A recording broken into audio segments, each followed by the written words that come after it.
Oh, look at that. This is what we're going to be cooking today. Beautiful lasagna. The ingredients and the recipe, etc. will be in the description box below. But let's get cooking. Right, so firstly we're going to put our onions in. Oh, nice sound. And then we're going to put, we've got some leeks here, so we're going to put those in as well, just in case you haven't had enough of the onion family. And we've got some garlic sprouts, we've got some celery. So once we've got all that in the pan, we'll come back. Right, we've got our onions and we've got our celery, we've got our leeks in there, and now we've got our garlic sprouts. Now these are the top part of the garlic plant, the green bits. If you are following a low FODMAP diet, then you can have that. You can also have the leeks, because I've only used the green part of the leeks, but you'd have to leave the white part of the onions out, that's all. But we're just going to let that sweat down a bit. Then I will take these veggies out of here, out of the saucepan, and we'll put in the meat. Right, so I've taken the vegetables out of there, and now the meat, which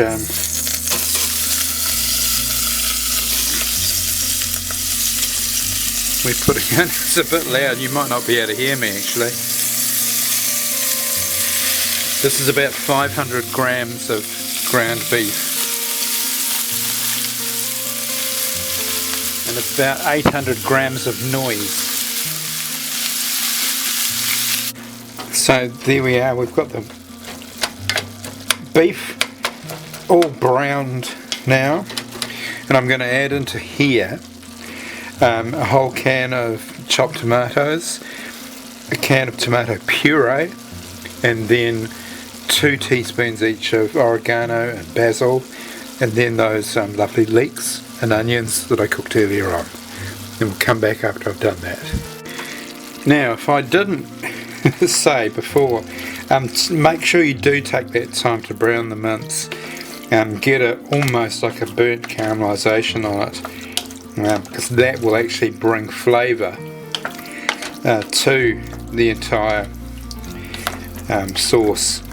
And also, obviously, when you put those tomatoes in, that'll actually deglaze the bottom of the pan and bring those flavours through. Rightio, so we're going to add all of that back in, and I've got a whole jug here of tomato puree. So these are actually whole peeled tomatoes that I've put in the food processor and turn them into a puree. So that's looking so good now. We're going to add some herbs to it now, and once I've done that, and because I normally use see that's about 3 teaspoons actually. I usually normally use fresh herbs, but I find that the dried herbs, particularly in making a bolognese sauce, tend to work better, and I tend to work on a 2 to 3 ratio. So 3 teaspoons of basil to 2 teaspoons of oregano. So if you work on that for your Italian food, you can be right, because the oregano is actually quite strong and quite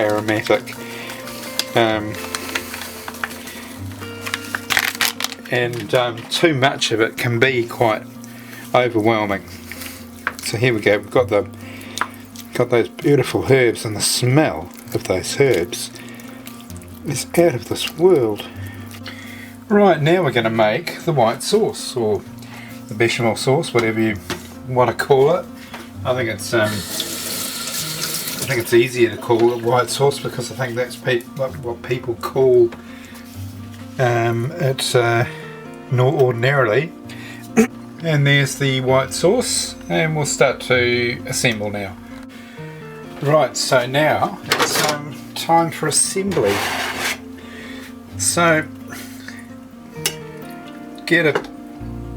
you might want a deeper dish than this, but I want the size, but I haven't got one with the same depth. So it's just the meat mixture first, then a layer of lasagna sheets, then some of the white sauce, and you just keep going until you basically run out of ingredients. So we'll be back when I do. Okay, so now we've got the layers layered. We're just going to spread some. This is just ordinary cheddar cheese. I've got a sort of a medium version of it, I guess.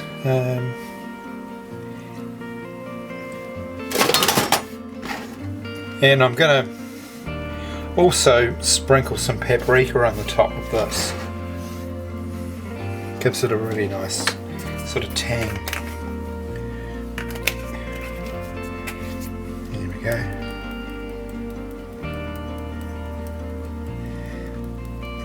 As you can see, I like my paprika.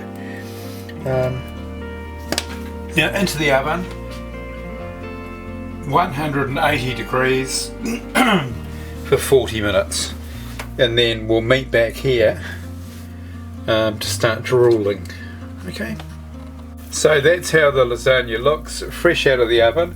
If you hear any talking in the background, it's because I'm still on a phone call to a friend of mine, but hopefully she won't say anything while I'm showing you the lasagna.